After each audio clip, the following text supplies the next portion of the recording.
Okay. So, when I was 16, well, 15, I started seeing this guy. And I'm not going to say his name because it's just not worth putting out there. I mean, any woman that goes into a relationship with him knows what they're going into because I let people know, he did this to me, he did that. Well, I started seeing him because I was still going to Rock Hill High School, and I met him at lunch one day. And, I was flipping out on everybody because, teacher pissed me off, and then some of the kids were pissing me off. So I was just letting everybody that got in my way have it. And he said, "Damn, baby girl, why you doing this? Why you doing that?" And he calmed me down and everything. But, you know, do not call me baby doll, sweetie, blah, blah, blah. Because, one, I'm not that. I'm not yours. And I'm not all that sweet all the time. And I'm definitely not going to answer to, "Damn, baby, you got hips on you." Man, grow up. Come at me like a real man. I'm a woman. I deserve at least a little bit of respect. You came from a woman, respect a woman. Don't say, "No, you're mine, you're my property." Honey, do you want to die? Because really, I can arrange it. Because you ain't about to be putting your hands on me or keeping me locked in no house all the time. That ain't happening. No. He tried. And this is where it gets funny. I didn't see him anymore at school because he got expelled, and, I didn't really care. I wasn't really looking forward to seeing him at school because I didn't know him. I didn't know his name or anything.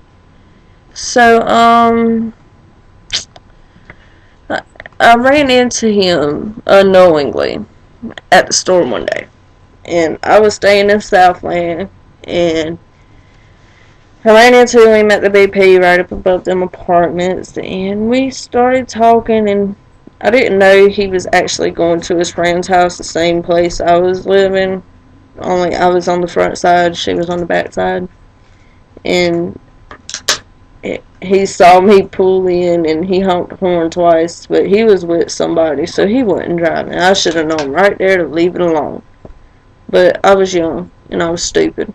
And I can honestly say I was stupid because I believe I was. And, he hung out with me day after day. Every day I'd get home from school and he'd be sitting on the steps waiting for me with a cigarette and a blunt. Because at the time I was smoking. And I smoked up until I was about 18 or 19. And I have smoked since then because, hell, it was my birthday, why not? I really liked him. I really had feelings for him. I fell for him hard. And we were together for about a year. And the Christmas of the first year we were together, he asked me to marry him. He helped me put up the Christmas tree. And then a few days it was Christmas and whatever. And I went to his family's house, and I went to their family's house, and he got me a sweater and some perfume and a sweet little card, and he gave me some kind of something he made. I can't remember what it was because I threw it away after we broke up, and I kept the sweater and the perfume because I liked it. And I had the sweater up until about 2 years ago. Anyways, I really liked him. I had a lot of feelings for him, and I only stayed with him because of those feelings, and I thought he would change because he was drinking really bad. And, I mean, it was every night, drinking and smoking and popping pills and ecstasy, and I couldn't deal with it. Smoking weed was one thing, and drinking was one thing.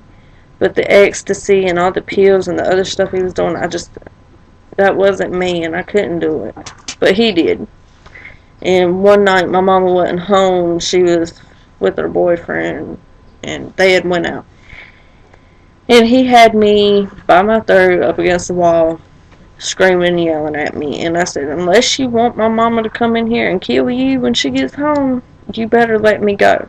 And he let me go, and that's when I started swinging on him. So, we were fighting like that. Cats and dogs, 10 times as worse.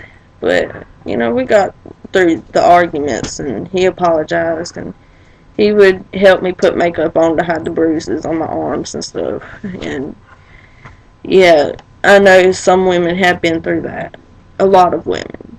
And my mama went through it during her marriage. I mean, my dad had her by the back of the neck down in the floor. That's that time I had to call the cops. And domestic violence is not something to play with. Ladies, if you are in an abusive relationship and your men are beating you, get help now. Because not only is it hurting you right now, but it can kill you. He can mess around and hit the wrong artery with just a deadly punch. If he punches you the right way in your face or in the back of your head, he can break your neck, and that will kill you. And if it don't kill you, you'll be paralyzed for the rest of life, and he won't want you while you're paralyzed. And that's just how it is. I've seen it. Just please get help if you are in an abusive relationship. And I know women can be the domestic violence giver. Men, it don't happen very often as much as it happens with women in domestic violence relationships. But men, if your woman is beating you, man up, grow some balls, and leave. And don't go back. Whether you have kids or not, you take them kids with you. Ladies, if you have kids and you are in a domestic violence relationship, get help now. All you have to do is get a duffel bag, put enough clothes for you and your kids to last for at least 2 weeks. Don't go to family's home, because that's the first place he's going to look. And don't go to your friend's house. Go to the police department. Make a report. Show them your bruises or whatever you've got. Tell them how long it's been going on and what's going on. They will help you get into a shelter, and you will be safe. And that's when they'll go pick his ass up, and he will go to jail. You might love him, and to the point that you would do anything for him to keep him out of trouble. And you might love your kids and don't want to keep your kids from him. But if that man is putting his hands on you, he don't deserve you or them kids. And I'm being dead serious. And if you are not going to try to get help because your ass is getting beat, then you're stupid as hell for staying there. And I'm just telling you the truth. And I've been reading about domestic violence in the news, and it's very bad.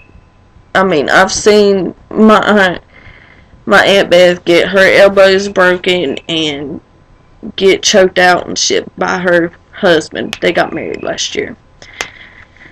Don't stay in it. It's not worth it. Your life is worth more than a man that's going to put his hands on you. And your kids, if you have kids and you're in that relationship, your kids deserve better than an abusive father, because they're sitting there watching that. And if you have a son, they're going to think it's okay to beat you and other women. Leave while you're still alive. Please. And I mean that. Because not only am I worried about those kids, even if I don't know you and I don't know nothing about you, kids see everything and they're going to copy that. Don't let them see that. Don't expose them to that anymore. And don't let that man put his hands on you again. Leave now. Go to the police. Go to a shelter. Protect your kids and protect yourself, because one day you might actually meet the man of your dreams, and he will make your life so much better, and you will never hurt again. Just leave. Protect yourself, protect your kids. Get out now before that man kills you. Much love, and please stay safe.